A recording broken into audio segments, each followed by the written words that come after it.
I'm Al McFarlane. Welcome to the conversation with Al McFarlane. I'm glad to be here and glad to have you along. A few minutes ago, I was sending out notices to my Facebook and LinkedIn networks, inviting them, to join this important conversation. Fridays, we do the healing circles. I'm pleased to always be in the company and presence and in community with my leader, my queen of our health, and that's Dr. BraVada Garrett-Akinsanya. Dr. B, good afternoon. Good to see you here at the Healing Circle again. How are you doing? I'm just doing great, and I'm so happy to be here. We have so much to talk about, and this is such a sacred space for me every week. I just look forward to being in community and doing what we do and being who we be. So Let, today let me, I'm just happy to be, be able be, to do our healing. Before we begin, let me just say a few things about this important topic today. Our theme today is identity, justice, and healing in the LGBTQ plus community. And we're pleased to have a leader in that space, in that work, and that's City Council member, former City Council President, Andrea Jenkins. And She's been a powerful voice in American politics. She's the first African American openly transgender woman elected to public office in the United States. So we're going to ask Andrea to share her journey as a leader, as an artist and activist, and to share what I would say would be her personal and political reflections on like the landscape of the LGBTQ plus rights and visibility issues today, on mental health, on healing and identity in marginalized communities, and also to share her experiences in public service, fighting for inclusive policy, how storytelling, poetry, and public dialogue support collective healing. Those are the things we want to get into today over the course of the next hour. And but we start this program on Friday, always, Dr. B, with the protocol. I'm going to pass the talking stick to you to have you get us going. Thank you. I invite our audience to join us as we sit in this space. We see ourselves in a virtual circle as people of African descent, calling on our elders and our ancestors to give us the strength to do the work we've got to do. And as we sit in this circle, I want to invite you to just take a deep breath and exhale. Breathe in the life energy, the love energy, the hope that comes from the many generations who have dreamed us into existence. And exhale all worry, the stress of the moment, and be present. I ask as you breathe that you look to your right and assure your sense of safety. I ask you again to look to your left and notice your safety. You may want to look behind yourself and see that you're safe and secure where you're sitting. Notice the chair that you sit on, that it holds your body, that you're safe in that space. Notice your feet on the floor and the grounding that the earth provides for us. So no matter where we are on it. We're connected. And as you breathe, I want you to imagine surrounding us are our elders who have prayed, worked, and dreamed ourselves into existence. And we sit here, the embodiment of generations of hopes and dreams. We stand on that power and we honor our elders in this circle because those are the shoulders that we stand on. And as we continue in that circle, we will notice that we honor our ancestors as well, for they are the shoulders that our elders have stood on. And we honor our ancestors because they are closest to our Creator. We are meant to be in this sacred space. And as we sit here today with our beloved leader in the LGBTQ community, we ask all of those powers and spirits of hopes and dreams embody this conversation and hold our queen in this special space. We ask that as we sit here today, that we represent fairly and openly who we are and where we came from and what our mission is to be.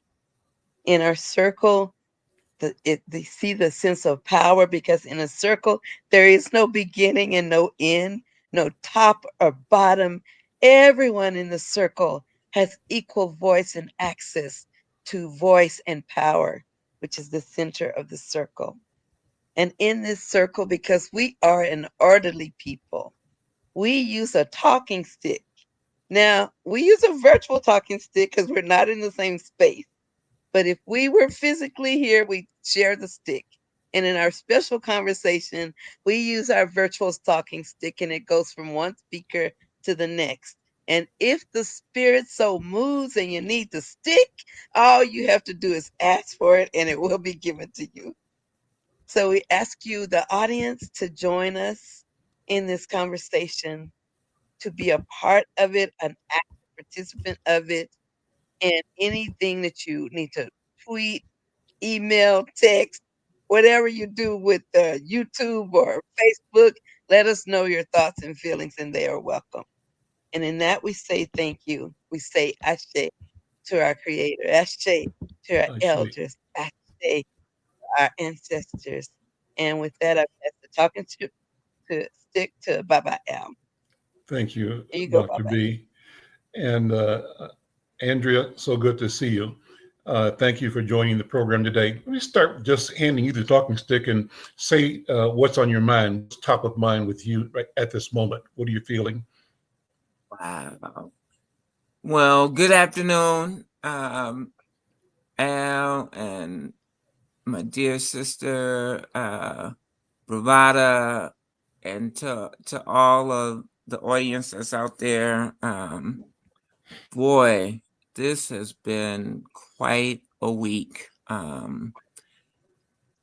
Top of mind right now is the Supreme Court justice ruling that came down yesterday called the United States versus Skermeti.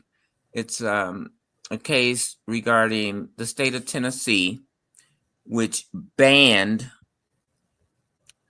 healthcare for transgender young people in the state of Tennessee, made it a crime for their parents to seek transgender specific health care, and a crime for physicians to offer that health care. This is so the Supreme Court upheld Tennessee's right to that ban, and subsequently there are 26 other states that have very similar bans, and so in half the country, transgender youth cannot access life-saving, life-affirming healthcare, which is a crime in and of itself, right? Like, to deny people access to healthcare is the cruelest thing. You know, it's one thing if the technology and the healthcare is not available, hasn't been conceived of yet, but this healthcare has been proven to be effective, proven to save young people's lives, proven that it is, you know, a very real condition, and yet the federal government believes that young people should not have access to that. So, you know, while it really strikes at the core of access to healthcare, but what it beyond that, it says, to me, transgender people are not welcome in society. We see bans on young people's rights to play sports, to access public restrooms, to, it has now become legal to discriminate in housing and employment and access to schools. And it appears that the right, the MAGA movement believes that somehow, transgender issues, LGBTQ issues are some new phenomenon that just happened. But there have been transgender people since the beginning of the history of mankind. That's right. And so, we've always existed throughout civilization. Many cultures embrace and recognize that there are multiple genders, uplifts those realities. But unfortunately, that is not the case here. And again, it goes beyond just providing healthcare to young people, because while that is at top of mind, and yesterday we celebrated Juneteenth, which is clearly, I know you guys know, and hopefully the audience knows as well, but Emancipation Day for the last enslaved Africans in Texas, when the general showed up in Galveston and said, hey, by the way, we fought the Civil War, and 2 years ago the president issued Emancipation Proclamation. You guys are free. They did not know that, and we were celebrating that. But and while we achieved that first level of freedom, African Americans have been fighting for social justice and equality literally ever since we landed on these shores, but certainly after the Emancipation Proclamation, we had to fight for our rights to be full citizens in this experiment called America. And we have made some significant gains, right? Up until this time. I loved your opening statement, Dr. Akinsanya, that we are the product of dreams. We are the product of hope. And that's the only thing that our ancestors had whenever they got a little space in their heads to be free. They were hoping and praying that one day you and I and Al would be in this position to be able to take leadership, to communicate with our people, to help our people understand the challenges and the hardships that we have, and to see the joy in the moment. That's right. And so here we are. But this administration is attempting to roll back all of those gains that we have made in the 20th century. And and I would argue that much of those gains have been produced because of the leadership of the civil rights movement in this country. That's right. LGBTQ rights were predicated and based on, actions and tactics by the civil rights movement and was led by, get this, Al, Black transgender people who brought liberation to the broad LGBT community, which is still racist, still sexist, still discriminates even within the community against Black and brown people and Black and brown transgender people. So let's be real clear about that. But we help to bring forth women's rights. We help to bring forth disability rights, immigrant rights. And so the attack on DEI,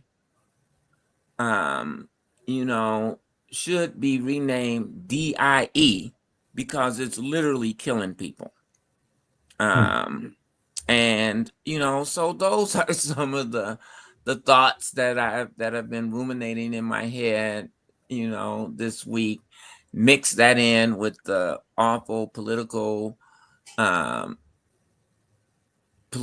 motivated murders that happened in our community right here in Minnesota. We think we're innocent in this state, but our innocence has been very tragically and very directly interrupted in these past 5 years, with the murder of George Floyd, which is still at the top of everybody's minds, I think, in this community for sure.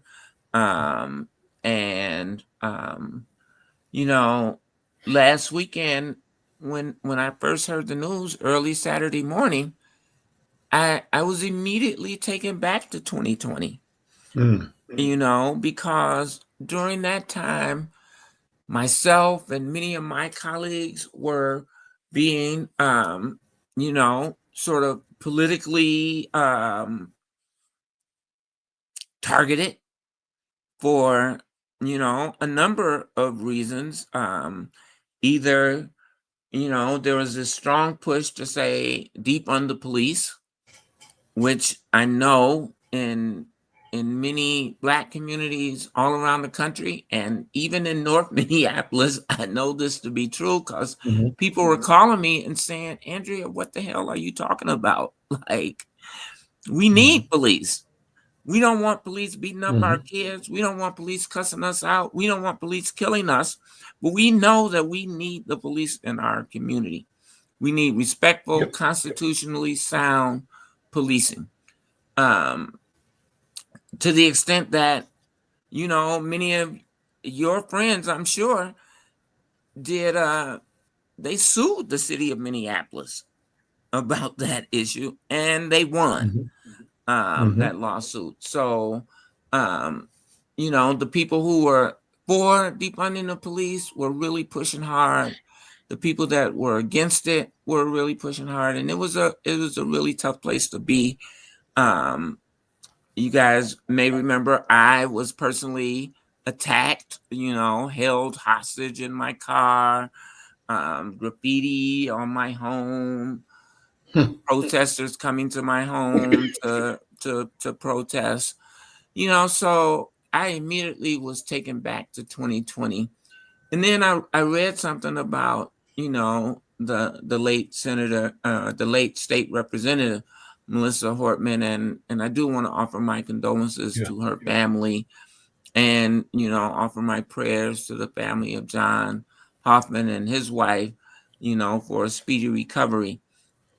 But I read that she also was really traumatized by the events of 2020 and had been attacked and, had to go stay in a hotel for a couple of days because people were, protesting at her home, et cetera, et cetera. So this political violence, which is not new, right? I mean, Alexander Hamilton and Thomas Jefferson and Aaron Burr, right? They attacked each other in a duel, right? You know, you hear about senators beating each other up with canes and all of this kind of stuff. So it's not necessarily a new phenomenon, but it does feel like now that it's more normalized. Mhm. Like people are not shocked by it. Mhm. And you know, it's the same case with these um, mass shootings in our communities. You know, we're desensitized, it seems like, to the political violence. So, you know, lots of thoughts, lots of, you know, things. It was beautiful to be out with community yesterday and to see people celebrating and You were over south. You were over. I primarily stayed on the south side Uh, yesterday, but I know, you know, I see all my print on social media, all the beauty and joy that was over in North yep. Minneapolis along Broadway. Mhm. But you know, and all around the country. I mean, Black people were reflecting and celebrating and also I hope strategizing because Mhm. we got to figure out um, how do we save democracy again? Mhm. Mhm. Unfortunately, I kind of think it's going to be on us.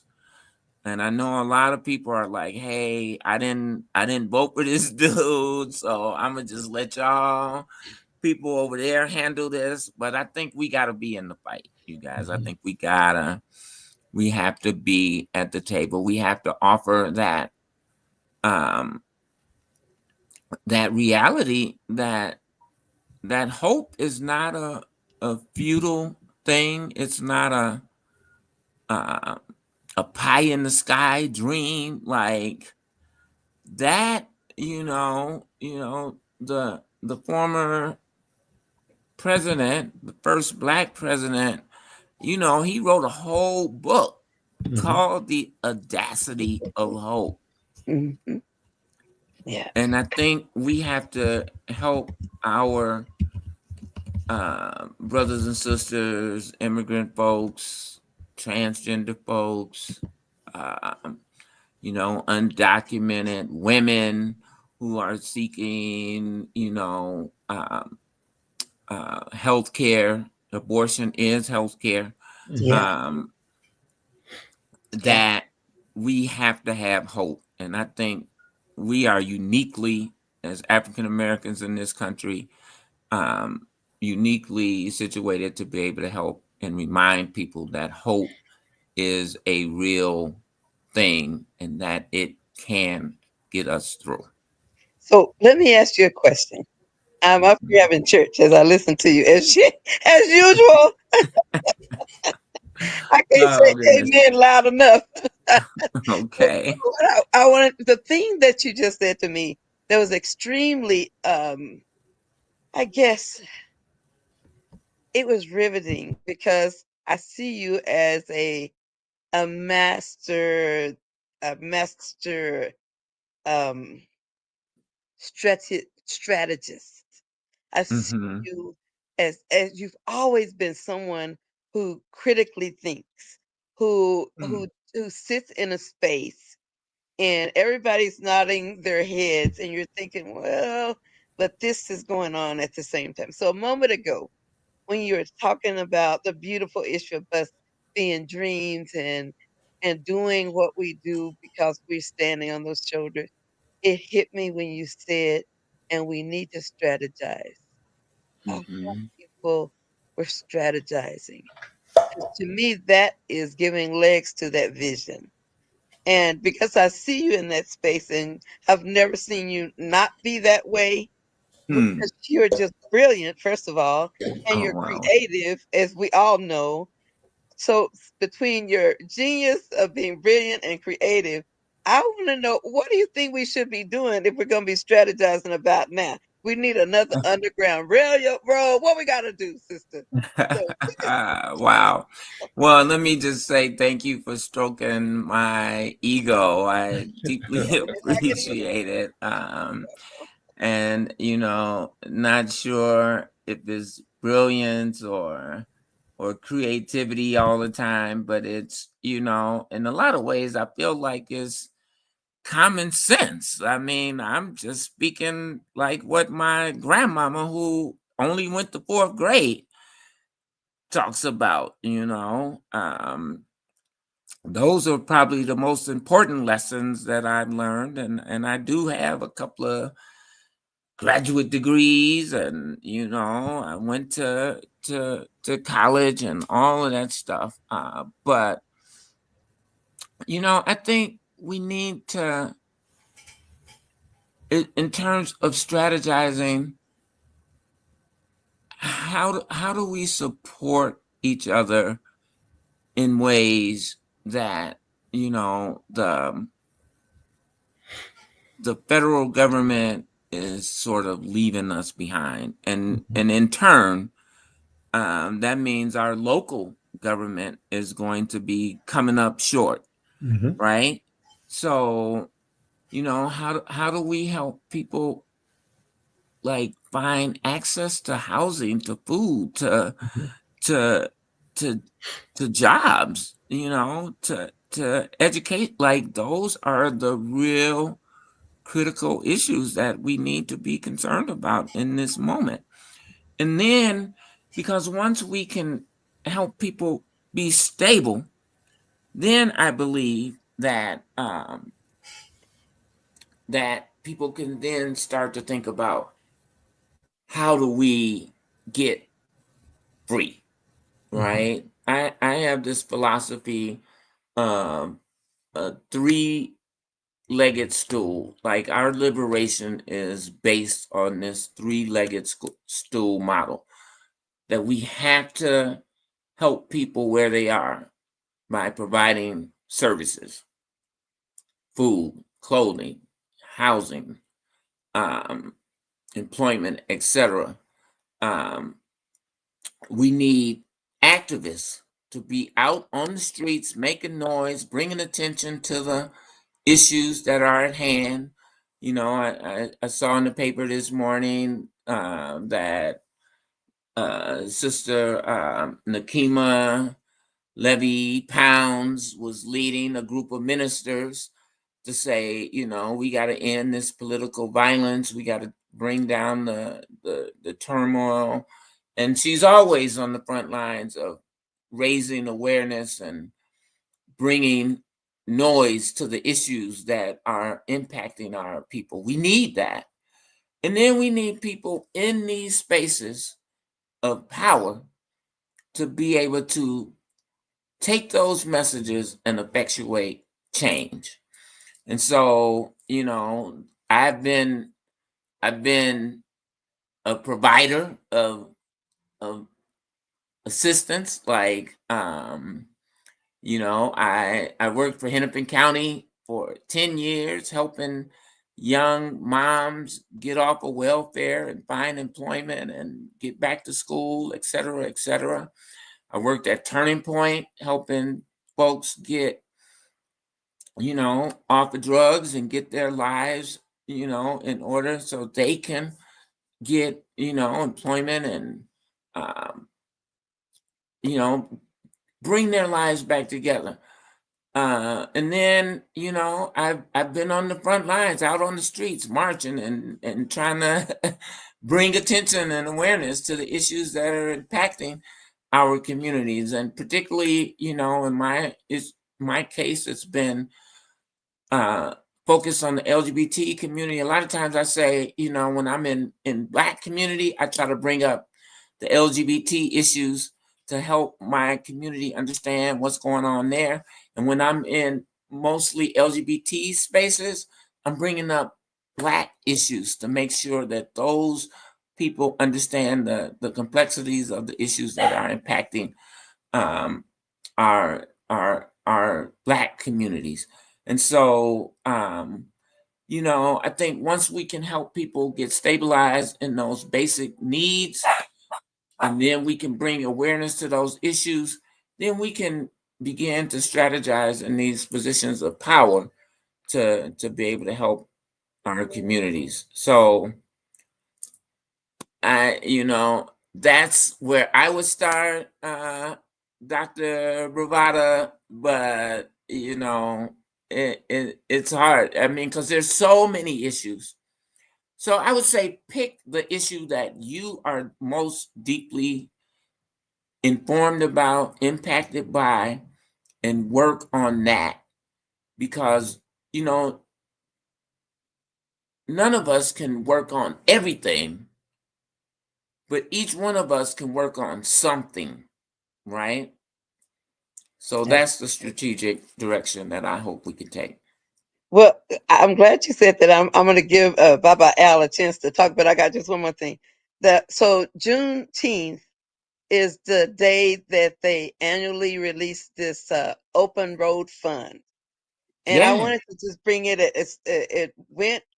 They open up a call for people to get. I think it's up to $50,000 Mm-hmm. that you can get for a project that will help you realize some of those dreams and the strategic needs that you and your community may have. And Mm-hmm. when you were talking about those three legs, each of them sounded like a project all on their own. Each of them Yeah. sounded like something you can learn. And by doing and getting mentorship and seeing it in action. So even that I could see expanding as people think about, well, maybe I can take off a few days of work and put some time into figuring out how do I become a better advocate, or how maybe I can read some books or go to some classes and Mm-hmm. better figure out what to do for my future and my babies and my community, how to make that noise. It's just so much you were saying, and so I wanted to bring that up because I almost forgot to put it on our agenda. But that Open Roads Mm-hmm. Fund, they take people through a process of looking at your history, your identity, and many of us don't know where we came from. And even if we don't know where we came from, maybe we can know who we are now.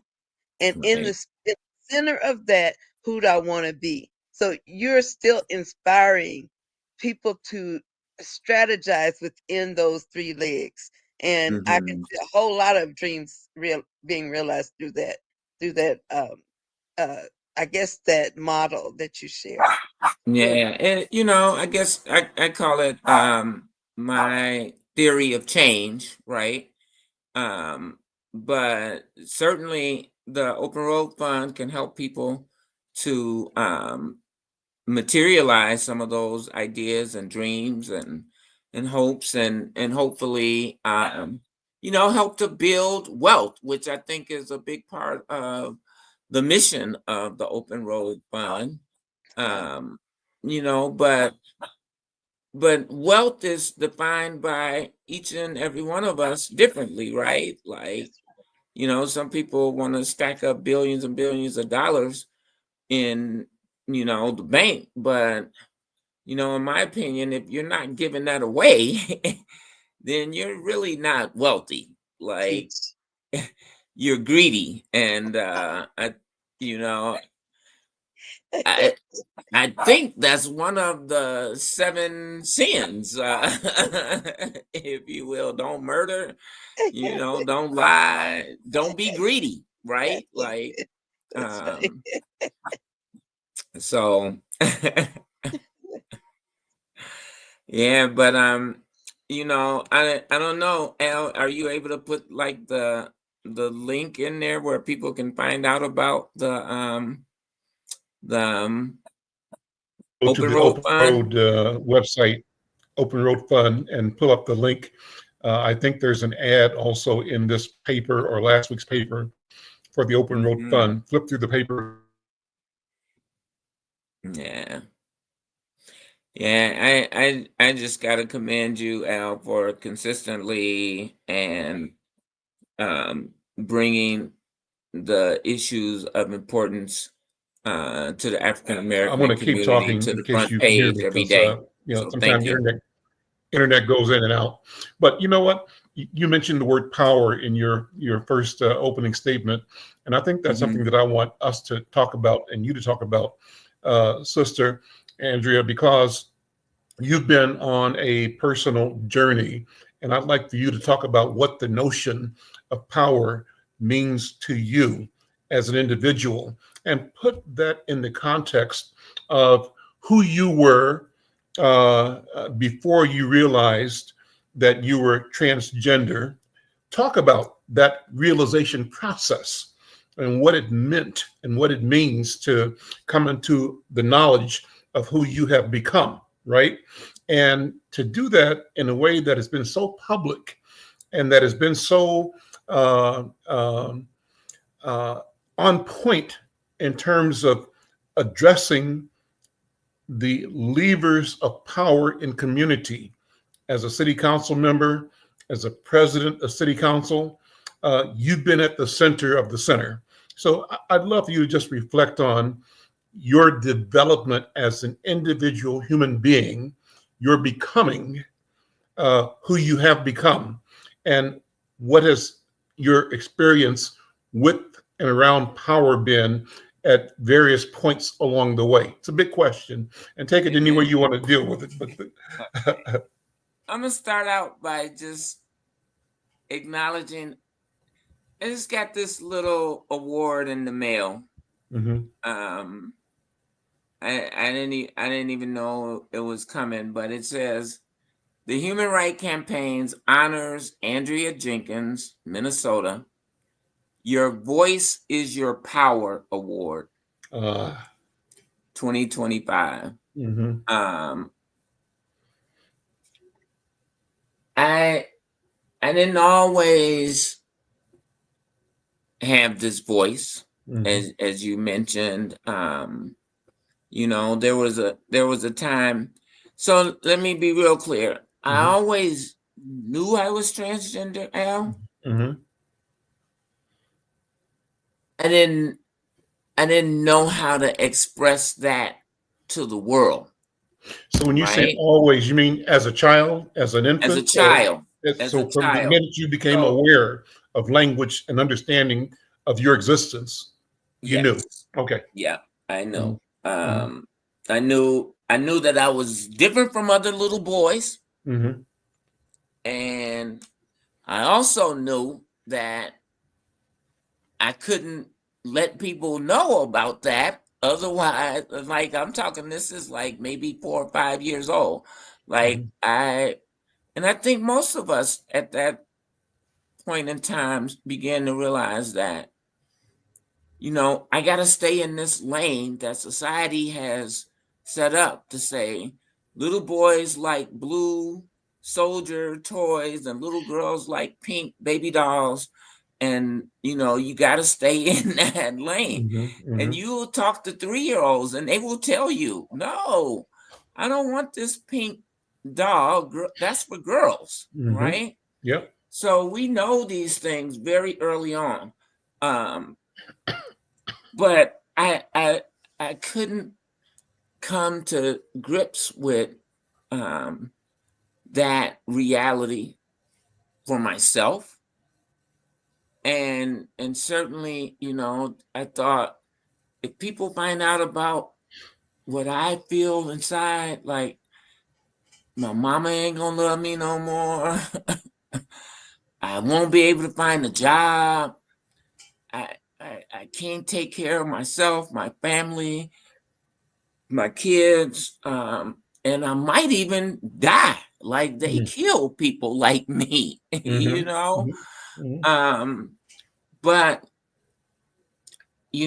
at probably around age 30, I began to realize that, you know what, I I'm slowly dying inside anyway. Mm. And I have to be myself regardless of what the consequences are Hmm. gonna be. Mhm.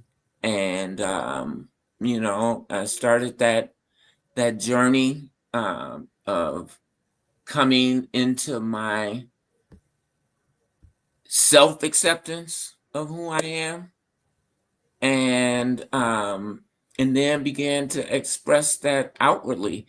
And for some reason, I think that when you make that positive sort of self-acceptance and be honest with people. Like I really believe that it Mhm. frees people up to be open and respect that. Like, um, so yeah, it's been a very public journey. You know, I grew up in Chicago, but I moved here to Minnesota when I was 18 years old Mhm. to go to the University of Minnesota. Mhm. So What year were you at the university? what year? Yeah. 1979 through 1982. And so, what was the political environment at that time? What was the energy like? What was the vibration in terms of community? You had family here too. So, I did have family here when I first moved here, mhm. and then but my family, my extended family has come later after. So I had one uncle that lived here, Mhm. and I came here, and then but now my family has expanded. I probably have at least 40 family Okay. members that Okay. live here Okay. now, All right. from Minnesota, and kids that were born here, et cetera, et cetera. Mhm. But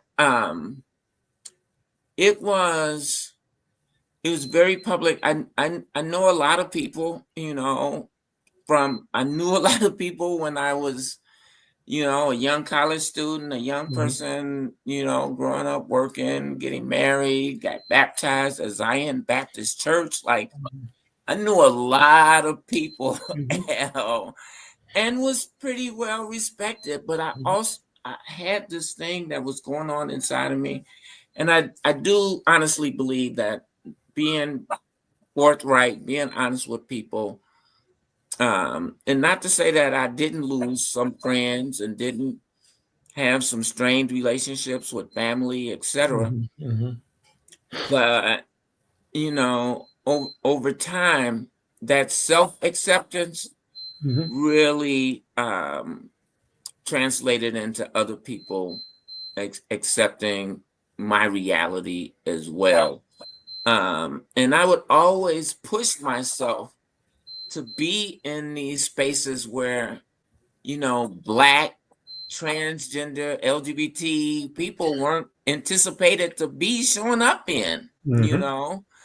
Um, and I remember when I was coming out and going to therapy and stuff, you know, the therapist would be like, you know, it'd be a lot easier for you if you just move to another community and, you know, nobody will know you and you can start a whole new life.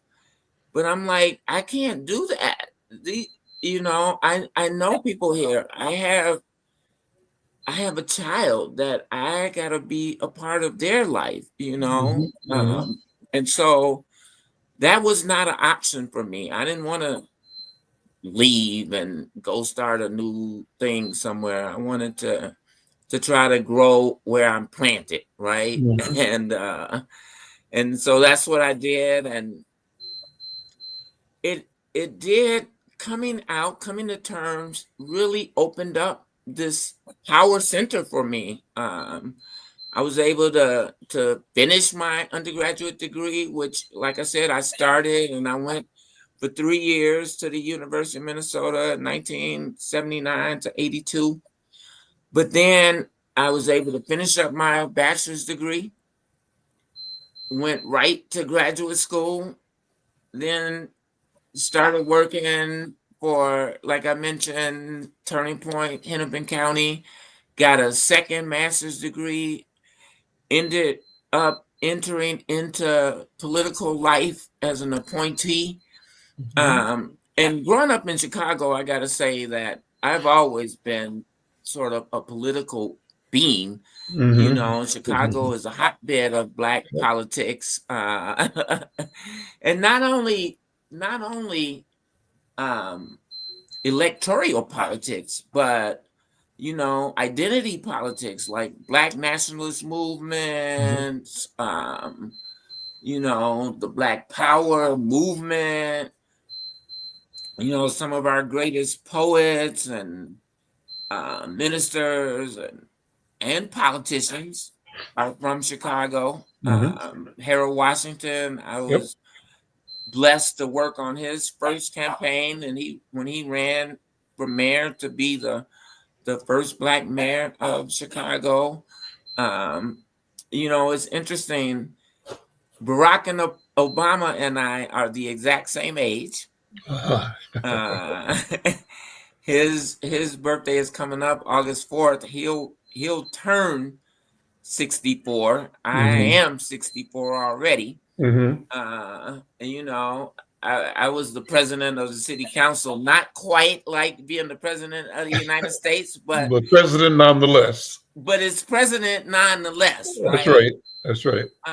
And we both have, Chicago in our background as a place of sort of political upbringing, if you will. And I say that to say that, I try to model myself after him in a lot of ways, and how I govern and think about issues in the world. I mean, one of the things that I admire about Obama is he doesn't look at issues in a vacuum. He looks at issues as the whole global thing that's going on around it. And I, if you hear me talk, I'm all, it'll start out with one thing, but there's a whole lot of other factors that are impacting whatever the topic is that we're talking about. And I try to bring that into account in when I'm thinking about issues and conversations. But my journey let me take this a little deeper, okay. council member. So in our community, there is ambivalence about gender identity, sexuality, the gay, lesbian, transgender issues are taboo still to a certain degree, but you've been in a position to use your experience, your story, and the levers of power that you touch to, as you said, invite people to understand and to know and to reassess and to discover that we all are in this together and that we all are supposed to be where we're supposed to be. That's what I think your experience teaches us. How have you seen our community change? Because I think in our community, everybody knew, but everybody knew not to talk about it, right? But we've always had the knowledge of people that were organized and oriented differently in our families, in our he got community, a little in our sugar culture. in his tank, I think. There we go. We got all kinds of ways to express that, right? So, so where are we now, and where are we going? And the point I want to make, I think, or have you make, is somehow where you stand and emerge as a transgender human being has got to be the point of the spear, opening our community to our fullest humanity in the future and presently. Am I overstating the case? What do you think? I don't think you're overstating at all. And I think that our community is, I think we unfairly get labeled as being overly homophobic and transphobic, etc. And I'm not denying that homophobia and transphobia does not exist in the Black community, because it does. But I don't think it's any greater than in any other community. I think it is, on par with, folks in the white community or Latino communities or etc. And even, I might even say there might be a little more acceptance in the Black communities because, as you noted, we all know that the choir director is, gay, but we don't talk about it, right? We just let it be.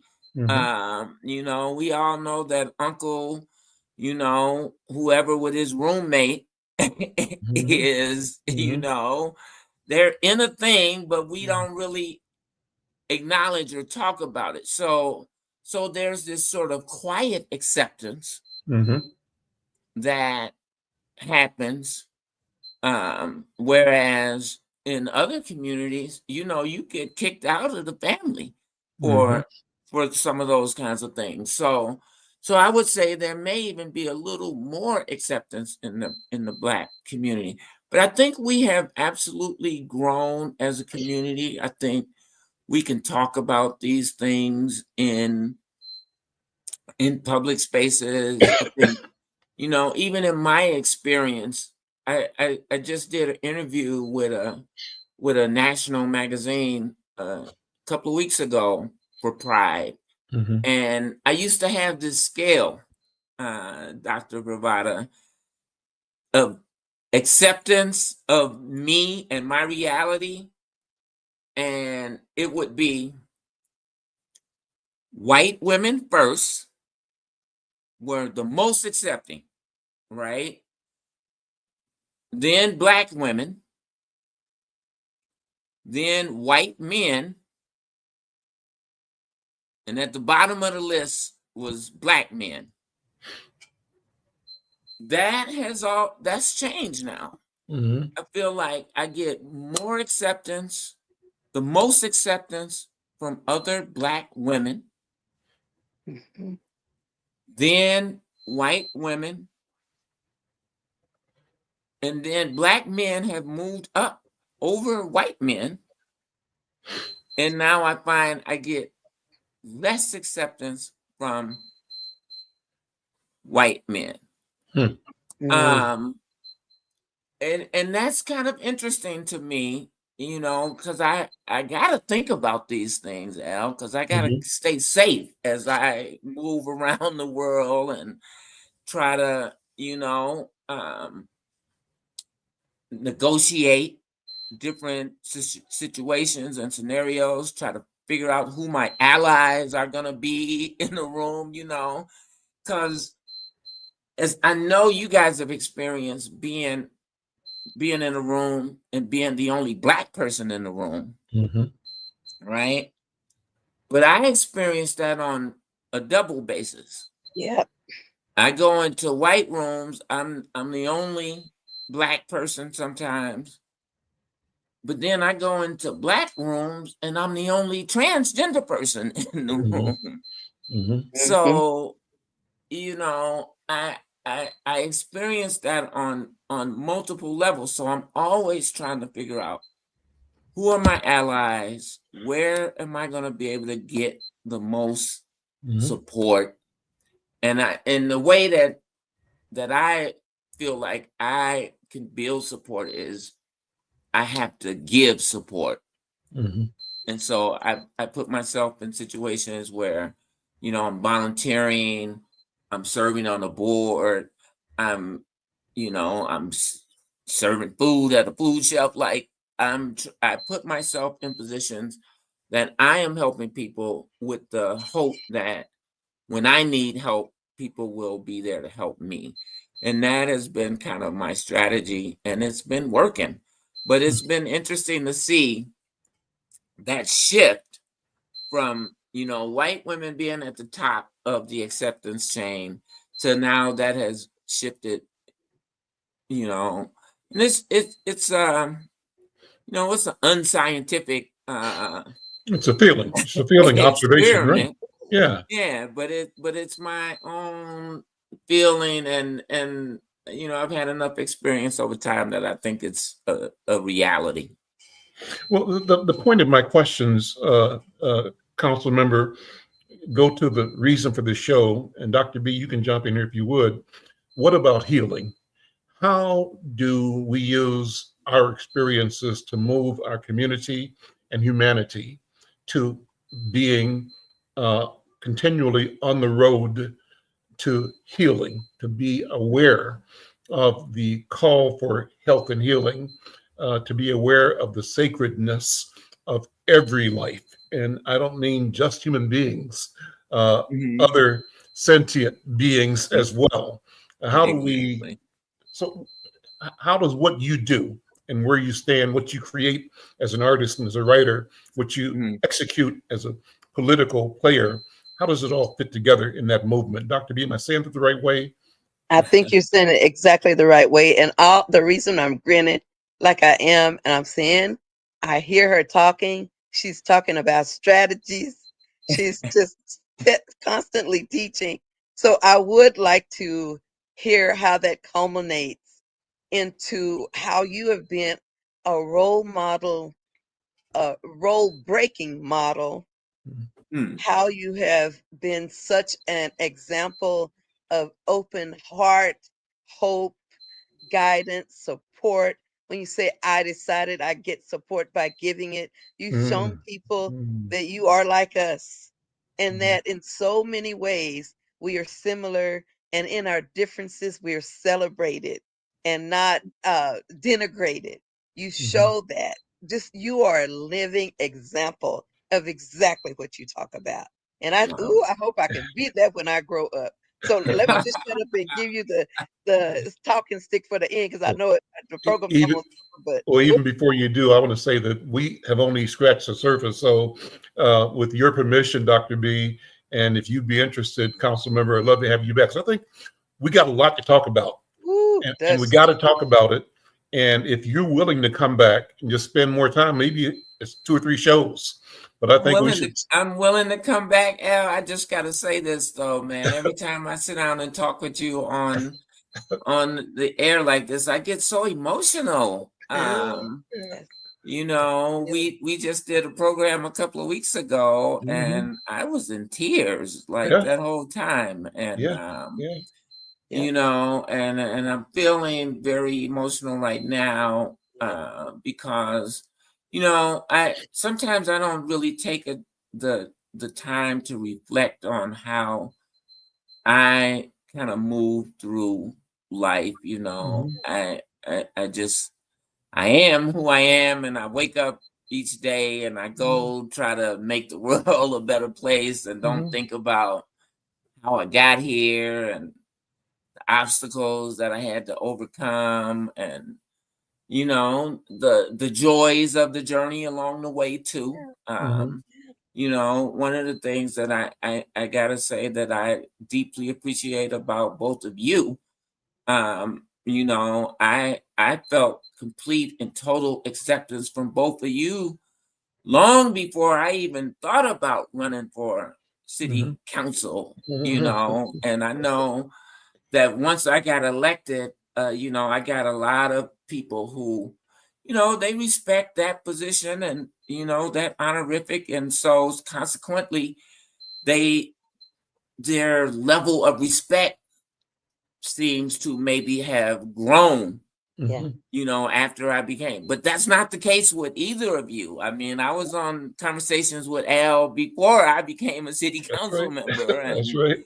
you know, I was, you know, strategizing and building and growing with Dr. BraVada and Yele long before, you know, I became a Minneapolis City Council member. So I want to honor and just thank you guys for that. But how does to me, Al, there is no separation. My dear brother Amiri Baraka said that poets are the politicians of the world, right? So, you know, you're writing poems, you're helping to shape people's hearts and minds to make change. And that, you know, and now his son is the mayor of New Jersey. I mean, Newark, New Jersey. And you know, so, you know, I took those words to heart. I think, you know, one of my poetic heroes is Langston Hughes. And he didn't write poems just to write poems. He wrote poems to uplift Black people. Right? I too am America. That's right. You know, So that's the kind of vein that I try to live in, that, you know, my creative life, my poetry is a part of my politic, and vice versa. You know, we y- yeah, I just don't see a lot of separation. In fact, whenever I give a speech, and I sometimes I get teased for this a little bit, but there's always a poem or two in any speech that I give, because I think it's one thing to talk about the policies, or to talk about, the pertinent issues of the day, but then how do you make people really feel it? Mhm.